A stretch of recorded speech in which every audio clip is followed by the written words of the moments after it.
VAT tax আহরণের নামে হয়রানি হচ্ছেন ব্যবসায়ীরা। অভিযোগ এফপিসিসিআইয়ের আমলাতান্ত্রিক জটিলতা দূর করার আহ্বান। দুর্নীতির অজুহাতে বাংলাদেশকে জলবায়ু তহবিল থেকে বঞ্চিত করা হচ্ছে বলছে টিআইবি। জিসিএফ এর বিরুদ্ধে বৈষম্যমূলক আচরণের অভিযোগ। আবারও পুঁজিবাজারে অস্থিরতা। ডিএসসিতে কমেছে ৩৪৩টি প্রতিষ্ঠানের শেয়ারের দর, সূচকে নিম্নমুখী প্রবণতা।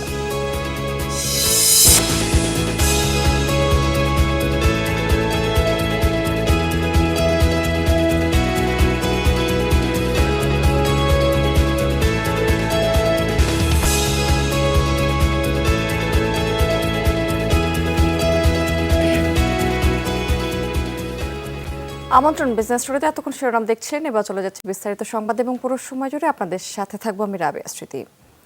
ব্যবসা করতে গিয়ে ভোগান্তির শিকার হচ্ছেন অনেকেই। বন্দরে বিড়ম্বনায় পড়ছেন তারা। ভ্যাট ট্যাক্স আহরণের নামে হয়রানি হচ্ছেন উদ্যোক্তারা। কালক্ষেপণ বা খরচ বাড়ায় সূচকে পিছিয়ে পড়ছে দেশ। দুপুরে এফপিসিসিআই মিলনায়তনে আয়োজিত বাণিজ্যে বাধা বিষয়ক সেমিনারে এমন মন্তব্য করেছেন এফপিসিসিআই সভাপতি মাহবুবুল আলম।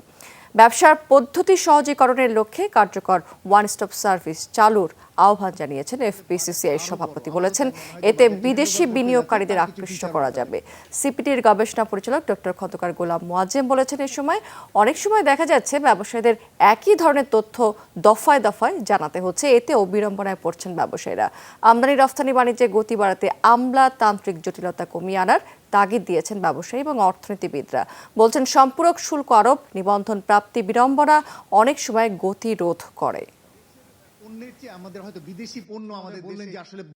পার্শ্ববর্তী দেশগুলির সাথে আমার মনে হয় যে আমাদেরকে যদি কম্পিটিশন টিকতে হয় তাহলে বৃহৎ ক্ষুদ্র মাঝারি ট্রেডিং ব্যবসা ও খুচরা বিক্রয় পরিস্থিতি প্রতিটি ক্ষেত্রে ভ্যাট ট্যাক্স আহরণ ক্ষেত্রের জটিলতা এবং হয়রানিমূলক যে পরিস্থিতি সেখান থেকে আমাদের উদ্ধার করতে হবে। আমাদের কাছে মনে হচ্ছে কখনো কখনো ডকুমেন্টের বাহুল্যতা রয়েছে এবং সেটির জন্য আমরা মনে হয়েছে যে এই ধরনের ডকুমেন্টসগুলোর পরিমাণ কমিয়ে আনা যায়। বাজারে বিক্রি হওয়া অনুমোদনহীন ৫ কোম্পানির ইলেকট্রোলাইট ড্রিঙ্কস নিষিদ্ধ চেয়ে নিরাপদ খাদ্য আদালতে মামলা করা হয়েছে। সকালে ঢাকা দক্ষিণ সিটি কর্পোরেশনের বিশুদ্ধ খাদ্য আদালতের বিচারক আলাউল কবিরের আদালতে মামলাটি করেন বাংলাদেশ নিরাপদ খাদ্য কর্তৃপক্ষের ক্ষমতাপ্রাপ্ত খাদ্য পরিদর্শক মোহাম্মদ কামরুল হোসেন। ড্রিঙ্কসগুলো হলো এসএমসি প্লাস, প্রাণের অ্যাক্টিভ, ব্রুভানা, রিচার্স এবং টার্বো। এগুলোর একটিরও অনুমোদন নেই বলে জানিয়েছে কামরুল ইসলাম। তিনি বলেছেন, শুধু ওষুধ প্রশাসনও বলতে পারে না এগুলো ঔষধ না ড্রিঙ্কস। তারপরেও এগুলোর বিজ্ঞাপন চলছে, যা নিরাপদ খাদ্য আইন অনুযায়ী অপরাধ। 5টা প্রতিষ্ঠানে ইলেকট্রোলাইট ড্রিঙ্কগুলো আমরা দেখতে পাই কোনো অনুমোদন নাই। এগুলা কি ঔষধ নাকি ড্রিঙ্কস? এবং এই বিষয়ে আমি মৌখিকভাবে বাংলাদেশ বিএসটিআই কর্তৃপক্ষের সঙ্গে কথা বলি, তখন উভয় কোনো কর্তৃপক্ষের এখানে অনুমোদন নেই। দুর্নীতির অভিযোগে বাংলাদেশকে জলবায়ু তহবিল থেকে বঞ্চিত করা হচ্ছে বলে মনে করে ট্রান্সপারেন্সি ইন্টারন্যাশনাল বাংলাদেশ টিআইবি। এক সংবাদ সম্মেলনে সংস্থাটির নির্বাহী পরিচালক ডক্টর ইফতেখারুজ্জামান বলেছেন, জিসিএফ ফান্ডের কার্যক্রম হতাশাজনক। এই ক্ষেত্রে প্রাতিষ্ঠানিক দুর্বলতা আছে। ক্ষতিগ্রস্ত দেশগুলো এই তহবিল থেকে পর্যাপ্ত অর্থ পাচ্ছে না বলেও জানিয়েছেন তিনি। বলেছেন, জিসিএফ হতাশাজনক এবং বৈষম্যমূলক আচরণ করছে। তিনি আরও বলেছেন, ইউএনডিপির বিরুদ্ধে এই তহবিলের অর্থ নিয়ে দুর্নীতির অভিযোগ থাকলেও তাদের তহবিল দেয়া হচ্ছে। বাংলাদেশের বরাদ্দে অর্থনীতির কথা বললেও প্রকৃতপক্ষে তারা দুর্নীতিকেই প্রশ্রয় দিচ্ছে বলে অভিযোগ করেছেন টিআইবি। ইতিমধ্যেই জলবায়ু পরিবর্তনের যে মোকাবেলার জনিত কারণে আমাদের নিজস্ব জাতীয় অর্থায়নে মোকাবেলা করতে গিয়ে আমাদের ইতিমধ্যেই আমাদের ত্রাহি অবস্থা। সেই জায়গায় আরো নতুন করে বোঝা চাপিয়ে দিচ্ছে সুকৌশলে জিসিএফ, এবং তার সাথে এক ধরনের যোগসাজশ করছে আন্তর্জাতিক সংস্থাগুলো। তার মাধ্যমে বাংলাদেশের মতো দেশের উপরে বোঝা আরো চাপিয়ে দিচ্ছে। নিজেদের ব্যর্থতার কারণে তারা তহবিল সংগ্রহ করতে পারেনি পর্যাপ্ত পরিমাণে। ডিমের বাজারে চরম নৈরাজ্য। বেড়েই চলছে দাম। প্রতি পিস মুরগির ডিমের দাম 12.5 টাকায় এখন বিক্রি হচ্ছে।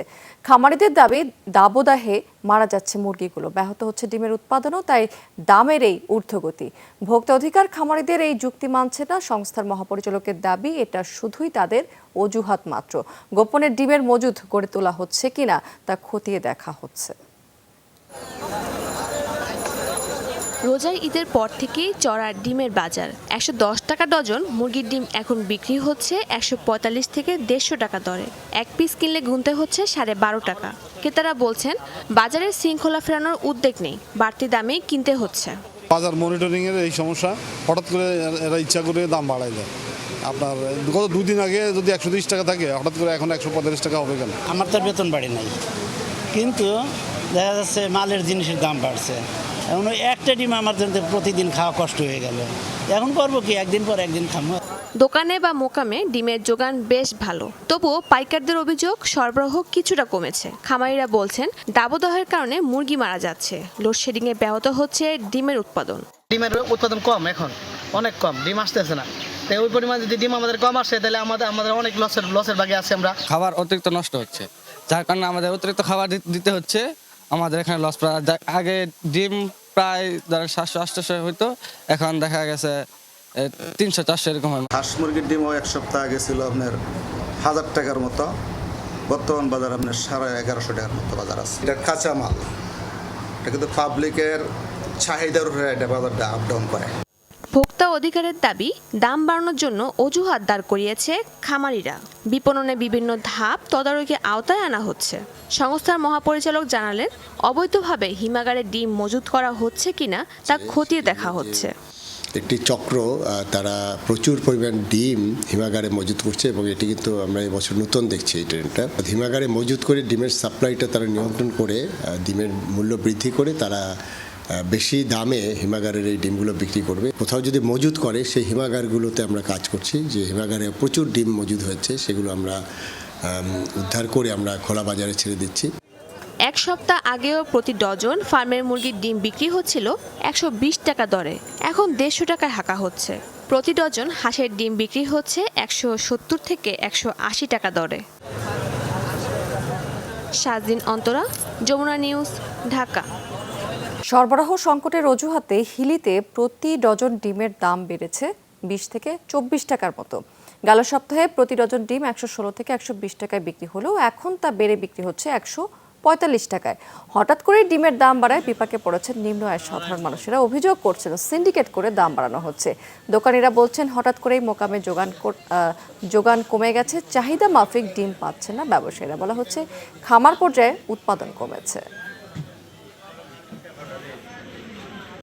2-1 দিন আগে ছিল 10 টাকা, আবার 11 টাকা, 12 টাকা। তাহলে আমরা গরিব মানুষ কি করে খাবো? সব জিনিসের দাম বাড়তে আছে।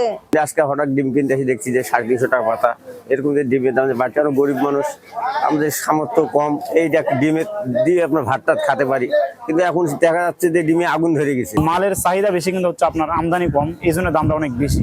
যেমন আমাদের এক গাড়িতে আপনার ডিম আছে হচ্ছে 30,000 ডিম, সেখানে দেখা যাচ্ছে আপনার এই 20,000 24,000 এরকম ডিম হয়। কোরবানির ঈদকে সামনে রেখে পশু মোটা তাজায় ব্যস্ত সময় পার করছেন এখন নাটোরের খামারিরা। স্বাস্থ্যসম্মত এবং দেশীয় পদ্ধতিতে পরিপালন করায় দেশ জুড়েই রয়েছে এর চাহিদা।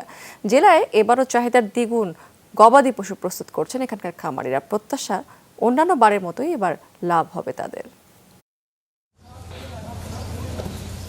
নাটোরের ডাল সড়ক এলাকায় সুবিশাল টিনের ছাউনির নিচে পাকা মেঝেতে সারিবদ্ধ করে বেঁধে রাখা হয়েছে শাহিওয়াল, রাজস্থানী, নেপালি, বাহামা, ফ্রিজিয়ান সহ বিভিন্ন উন্নত জাতের গরু। লাল, সাদা, কালো রঙের এসব এক একটি গরুর ওজন 600 থেকে 1200 কেজি পর্যন্ত। ইতিমধ্যে বিভিন্ন জেলা থেকে পাইকাররা খামারগুলোতে আসতে শুরু করেছেন। বিভিন্ন বড় বড় শহরের যারা বড় বড় পাইকার যারা আছে, তারা আশা করতেছি অন্যান্য বছর যেভাবে গরুগুলা চাহিদা সহকারে নিয়ে যায়, এবছরও তারা আসবে এবং তারা নিবে। ঢাকা থেকে পার্টি এখানে এসে গরু নিয়ে যায়, চিটাগাং থেকে আসে পার্টি, আমাদের এখানে আসেই গরু নিয়ে চলে যায়। আমাদের কোনো গরু এখানে হাটে তোলা লাগে না। বলতে পারেন যে যেরকম সন্তান যেরকম লালন পালন করে, এই গরুটা আমরা ওরকম করে লালন পালন করি। জেলার অন্যান্য স্থানেও নিবিড় পরিচর্যার সাথে সাথে পশুকে মোটা তাজা করতে বেছে নেওয়া হয়েছে স্বাস্থ্যসম্মত দেশীয় পদ্ধতি। খাওয়ানো হচ্ছে গমের ভুসি, চালের খুদ, খড় আর ঘাস। আমি কুরবানি ঈদকে সামনে রেখে 170টি গরু লালন পালন করেছি এবং সম্পূর্ণ দেশীয় খাবার খাইয়ে গরুগুলো আমি তৈরি করেছি। আমাদের গরুগুলা মানসম্মত খাবার নিজেদের তৈরি করে খাবারই ঈদের মধ্যে আমরা যে কোনো স্টেরয়েড বা আপনার ফিড বা মোটা তাজাকরণ ইনজেকশন এগুলো তো আমরা ব্যবহার করি না। এই কারণে গোটা বাংলাদেশে আমাদের ফার্মের সুনাম আছে। কোরবানির পশু বিক্রির জন্য নানা উদ্যোগের কথা জানিয়েছেন প্রাণী সম্পদ অফিসের এই কর্মকর্তা। বললেন, খামারিরা এবারও লাভবান হবেন। নাটোর জেলাতে একেবারে আমার খামারিরা প্রাকৃতিকভাবে গবাদি পশু তৈরি করে থাকে, সেজন্য কিন্তু সারা বাংলাদেশে নাটোর জেলার কিন্তু গবাদি পশুর চাহিদা অনেক বেশি। আমরা আশা করছি এবারে কুরবানিতে আসলে আমাদের খামারিরা লাভবান হবে ইনশাল্লাহ, এবং আমাদের গবাদি পশুগুলো অবিকৃত থাকবে না। আসন্ন ঈদুল আজহা উপলক্ষে নাটোরে এবার 4,78,000-এরও বেশি গবাদি পশু প্রস্তুত করা হয়েছে, স্থানীয় চাহিদা মিটিয়ে যা চলে যাবে দেশের বিভিন্ন প্রান্তে। রাবেয়া স্মৃতি, যমুনা নিউজ। নিষেধাজ্ঞা অমান্য করে ভোলার মেঘনা এবং তেঁতুলিয়া অবাধে ধরা হচ্ছে গলদা এবং বাগদা চিংড়ির রেণুর। শিকারীদের নিষিদ্ধ জালে ধ্বংস হচ্ছে চিংড়ির সাথে উঠে আসা অন্যান্য প্রজাতির মাছের পোনাও। পেটের দায়ে রেণু শিকার করতে হয় দাবি করছেন অনেক জেলেরা। তবে অবৈধ রেণু শিকার বন্ধে নিয়মিত অভিযান চলছে দাবি করছেন মৎস্য বিভাগ। মেঘনার পাড়ে বাগদা ও গলদা চিংড়ির রেণু ধরার মহোৎসব চলছে। ব্যবহার করা হচ্ছে মশারি ও বেহুন্দি জাল, অথচ চিংড়ির রেণু ধরা ও এই বিশেষ জাল দিয়ে মাছ শিকার দুটিই নিষিদ্ধ। এপ্রিল, মে, জুন বছরের এই সময়ে নদীতে বাগদা ও গলদার রেণু ছড়িয়ে পড়ে। নিষেধাজ্ঞা অমান্য করে বরহানুদ্দিন, দৌলত খান সহ ভোলার 7 উপজেলার অসাধু জেলেরা মেঘনা ও তেঁতুলিয়ার বিভিন্ন পয়েন্টে রেণু শিকারে নেমে পড়ে।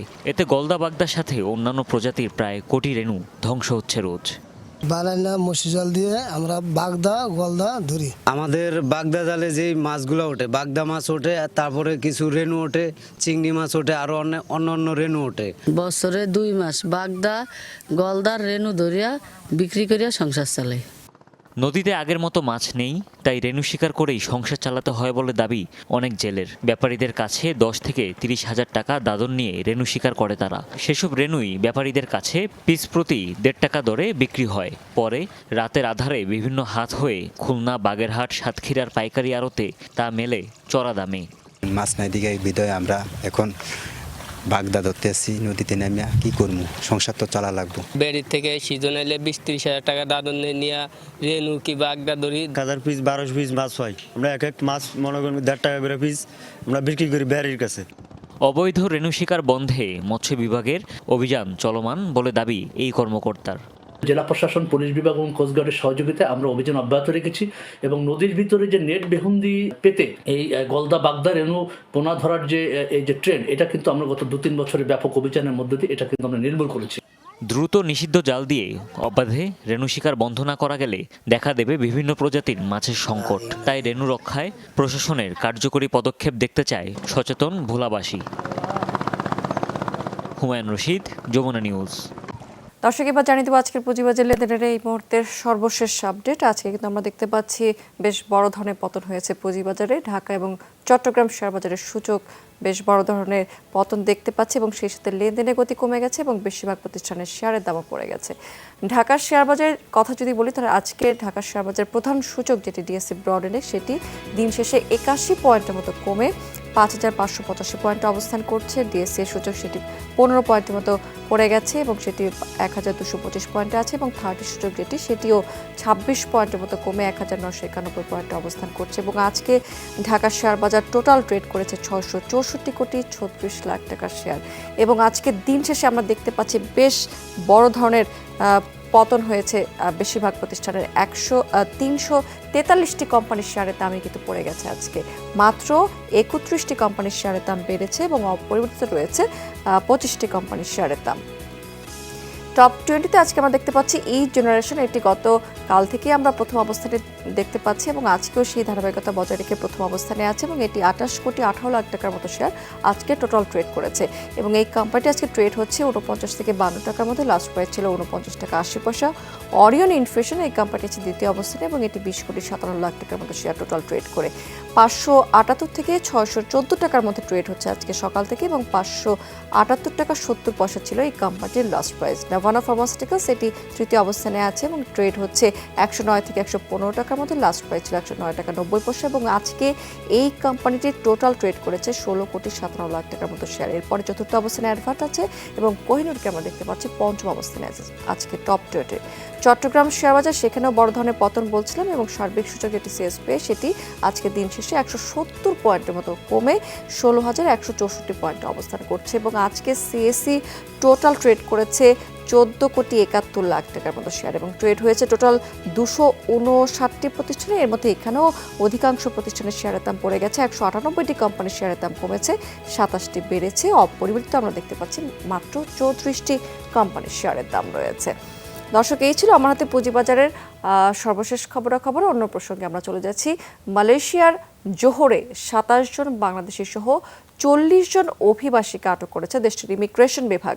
রোববার রাজ্যের গেলাং পাতাহ এলাকার 19টি স্থানে অভিযান চালিয়ে তাদের আটক করা হয়। ইমিগ্রেশন বিভাগ জানিয়েছে বৈধ নথিপত্র ছাড়া অবস্থানরত প্রবাসীদের আটক করতে অভিযান চালানো হয়েছে। পরীক্ষা করা হয় 246 জন বিদেশির কাগজপত্র, সেখান থেকে নথিপত্রবিহীন 40 জনকে আটক করেছে প্রশাসন, যেখানে রয়েছে বাংলাদেশের 27 জন অবৈধ অভিবাসী। বাংলাদেশের ছাড়াও অবৈধ অভিবাসীদের মধ্যে ভারতের 7 জন, নেপালের 3 জন, পাকিস্তানের 2 জন এবং একজন চীনের নাগরিক রয়েছে। সম্প্রতি মালয়েশিয়ায় অভিবাসী প্রত্যাবাসন কর্মসূচির ব্যাপক প্রচারণা চালাচ্ছে সরকার। এই কর্মসূচির মাধ্যমে স্বেচ্ছায় নিজ দেশে চলে যাওয়ার আহ্বান জানিয়েছে ইমিগ্রেশন বিভাগ, যার মেয়াদ শেষ হবে চলতি বছরের 31 ডিসেম্বর। দর্শক, এই ছিল বিজনেস টুডে এখনকার আয়োজন। এতক্ষণ সঙ্গে থাকার জন্য ধন্যবাদ আপনাদের সবাইকে।